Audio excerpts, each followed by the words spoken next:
Assalamu alaikum. 4:30 p.m. This is Bangladesh Betar Cox's Bazaar. The news read by Afifa Yashir Ulfa. A day of national mourning is being observed today following the crash of a Bangladesh Air Force training aircraft on the campus of Milestone School and College in Diawari, Dhaka, resulting in multiple casualties. This was announced in a statement from the press wing of the chief advisor yesterday.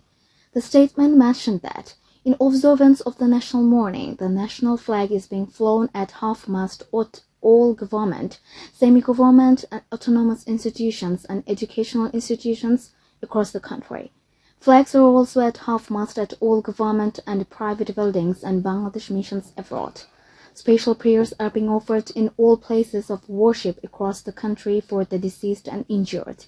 Meanwhile, in Idgah, a mourning and prayer session was held for the souls of deceased and the recovery of the injured.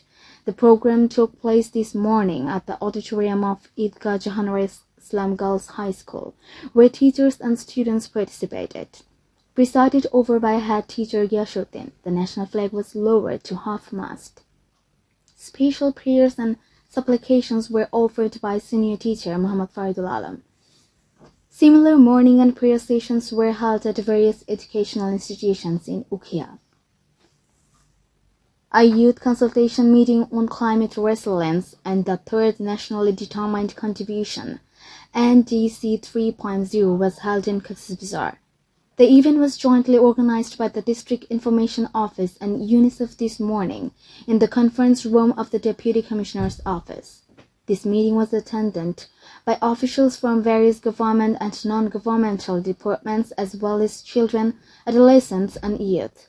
Deputy Commissioner Muhammad Salahuddin was present as the chief guest there. In his remarks, the Deputy Commissioner said that tackling climate-induced disasters is a significant challenge. While natural disasters are difficult to manage, human-induced disasters can be prevented, and doing so would help reduce the harmful impacts of climate change. The event was presided over by District Information Officer Muhammad Abdul Sattar, Assistant Director of the Department of Environment, Cox's Bazar Office, Muhammad Abdul Latif Jani, and UNICEF Climate Specialist Valentina Spinandi also spoke on the occasion among others. Key discussion topics included the impacts of climate change, renewable energy, sustainable agriculture, forest conservation and tree plantation, waste management and recycling, and protection and support for those affected by climate disasters. At the end of the session, tree saplings were distributed among the participating adolescents and youth. The event began with a 1-minute silence in remembrance of those who lost their lives in yesterday's aircraft crash in Dhaka. The Bangladesh Coast Guard has launched a cleanup campaign to protect the environment and ecosystem of the country's only coral-rich island, the St. Martin's Island.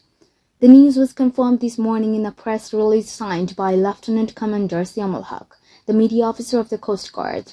According to the release, the cleanup operation was carried out yesterday from morning to noon with the participation of Coast Guard personnel aboard CGS Tajuddin, alongside teachers and students of St. Martin B.N. Islamic School and College, local representatives, and community members.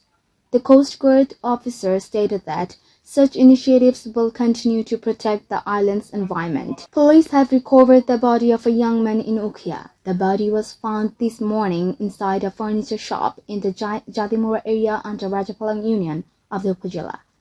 The deceased has been identified as Muhammad Ridwan, son of Farid Alam of Hajipur village in the same union. Eyewitnesses reported that local residents noticed the body lying in front of the furniture shop and immediately informed the police. Ukhia Police Station Officer in charge OC Muhammad Arif Hossain confirmed the incident. He stated that after the inquest report was prepared, the body was sent to Cox's Bazar Sadar Hospital for autopsy. Finally, weather and forecast value till 12 noon tomorrow says the sky may remain temporarily cloudy to overcast along with temporary gusty wind, with light to moderate rain or thunder showers at most of the places. Moderate to heavy rainfall is likely to happen at some areas. There is no signal for Cox's Bazar Maritime Port. The day and night temperature may remain unchanged. The maximum temperature at Cox's Bazar recorded till 12 noon today was 33 degrees Celsius. while the minimum was 26.6 degrees Celsius. The sun sets today at 6:36 p.m.